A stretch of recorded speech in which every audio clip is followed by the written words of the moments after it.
Daily. Taste the Daily.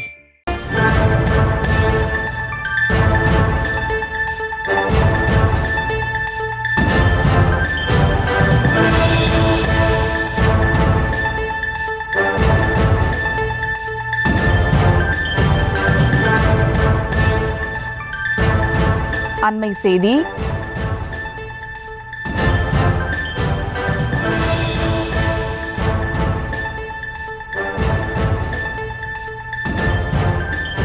Stand up comedy என்ற பெயரில் நேரு குறித்து அவதூறு பரப்புவதாக செல்வ பெருந்தகை கண்டனம் தெரிவித்திருக்கிறார். இது குறித்த மேலும் விவரங்களோடு இணைகிறார் செய்தியாளர் சிவபிரகாஷ். வணக்கம் சிவபிரகாஷ், விவரங்கள்.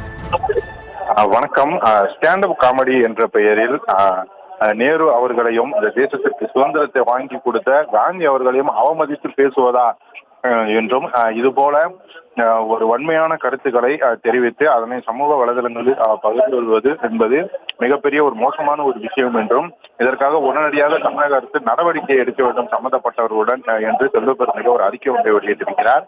இன்று காலையிலிருந்தே ஒரு ஸ்டாண்ட் அப் காமெடி வீடியோ ஒன்று சமூக வலைதளங்களில் உலா வருகிறது.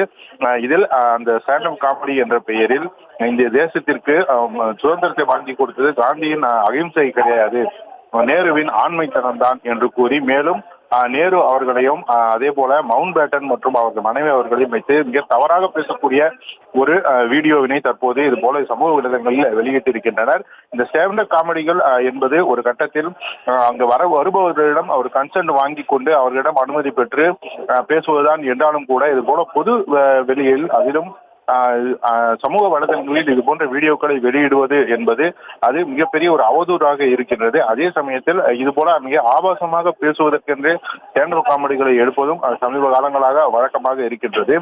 இவற்றில் எவ்வளவு முடியுமோ அந்த அளவுக்கு மிக தரக்குறைவாகவும் மிகவும் ஆபாசமான வார்த்தைகளையும் பேசி தற்போது இருக்கக்கூடிய வளர்ந்து வரக்கூடிய அந்த புதிய தலைமுறை இளைஞர்களையும் இது போல மோசமாக பேசுவது மிக சாதாரணமான விஷயம் என்று அதனை நார்மலைஸ் செய்வதும் தற்போது ட்ரெண்ட் ஆகி வருகின்றது.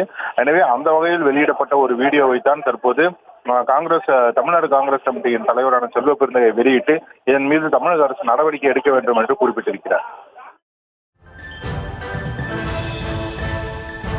விவரங்களுக்கு நன்றி சிவபிரகாஷ்.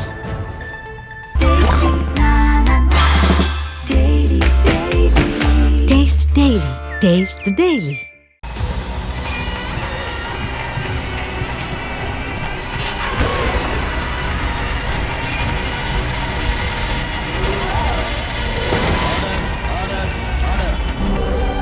நிகழ்தகவு குற்றங்களின் மறுபரிமாணம் நாள்தோறும் இரவு 10 மணிக்கு இணைந்திருங்கள் நமது நியூஸ் தமிழ் தொலைக்காட்சியோடு.